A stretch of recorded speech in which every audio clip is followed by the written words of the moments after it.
All right, let's jump straight into this. For decades, the global supply chain has practically run on a model of pure depletion, taking from the earth and hiding behind, well, let's be honest, pretty vague sustainability narratives.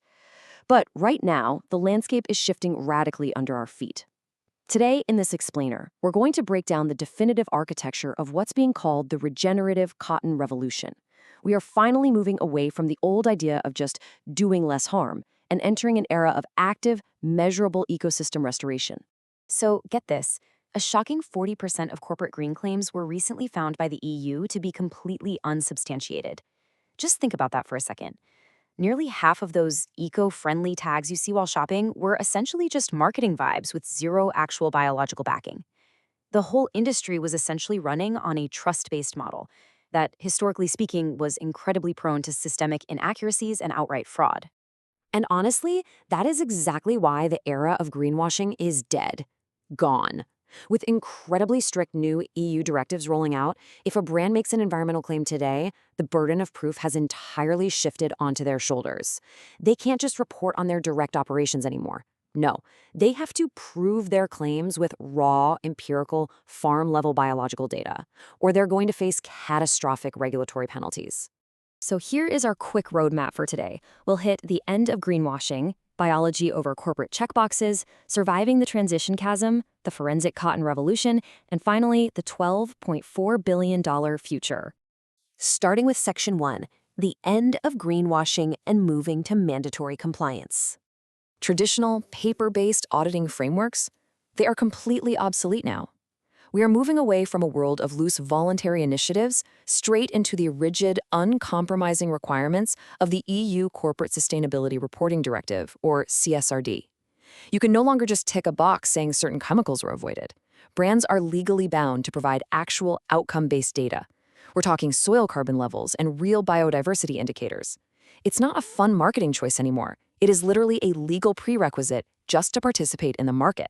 Moving on to Section 2, biology over corporate checkboxes, and how we actually define ecosystem restoration. Now notice the fundamental difference here. Organic certification is great, but it acts more like a protective boundary. It's input-focused, basically telling a farmer what they cannot use. But a certified organic farm could still use really intensive tillage that absolutely destroys soil carbon. Regenerative cotton, on the other hand, is outcome-focused. It mandates continuous, measurable improvements in soil structure, water retention, and land productivity. It's not just about doing less harm, it's about actively healing a living system. And the secret engine behind all of this healing? It's something called carbon humification.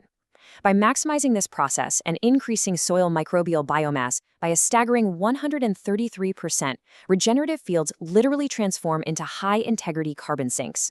Regenerative practices, things like minimal tillage and continuous cover cropping, don't just add carbon to the dirt.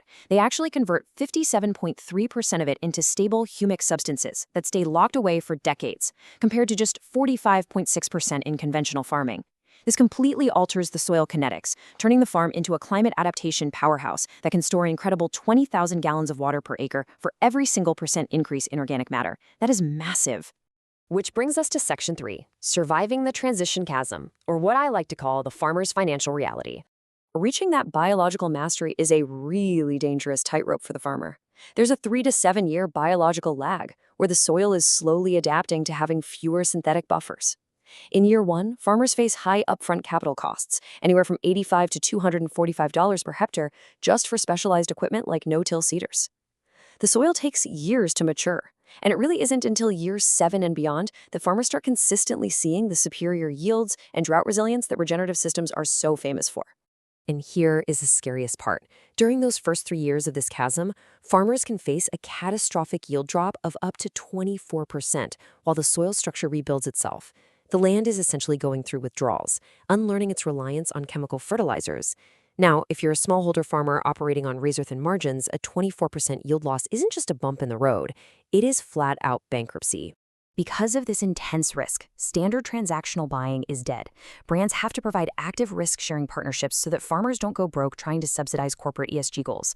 A standard 10% premium? Yeah, that won't cut it anymore. Brands are having to offer multi-year offtake agreements spanning 5 to 10 years just to match the soil's actual biological timeline. We're talking floor price guarantees, often 25% above local benchmarks, plus pre-financing for seeds and equipment.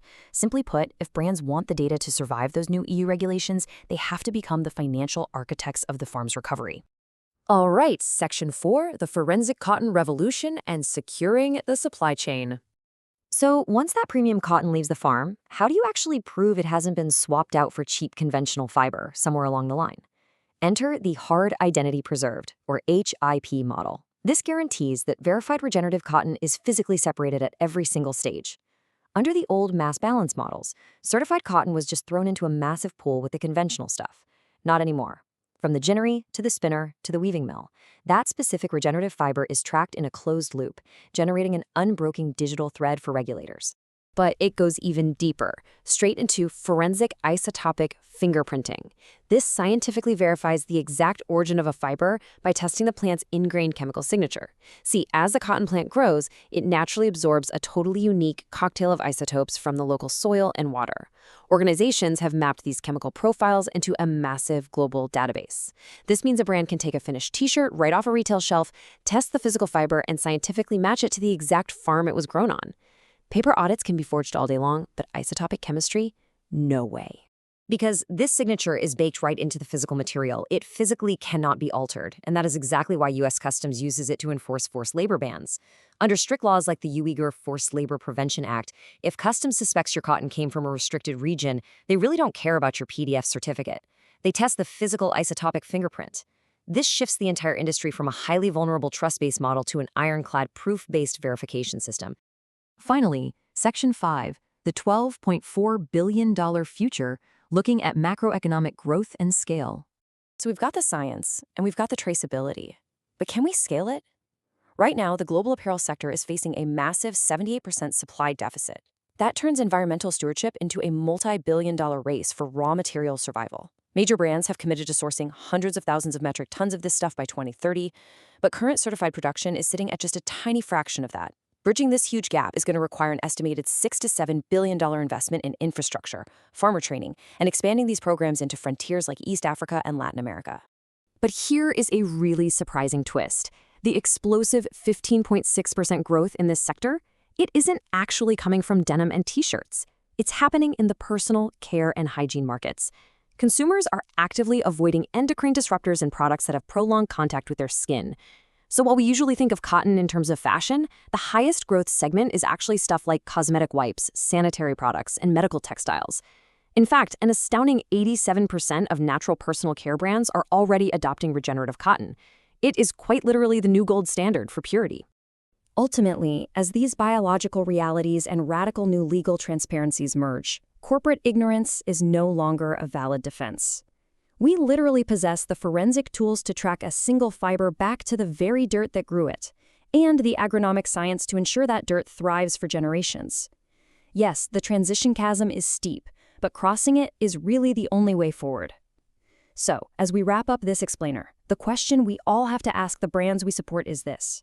If the technology exists to absolutely prove your impact, why would we ever accept anything less? Thanks so much for joining me today. Keep questioning, keep learning, and I'll catch you in the next one.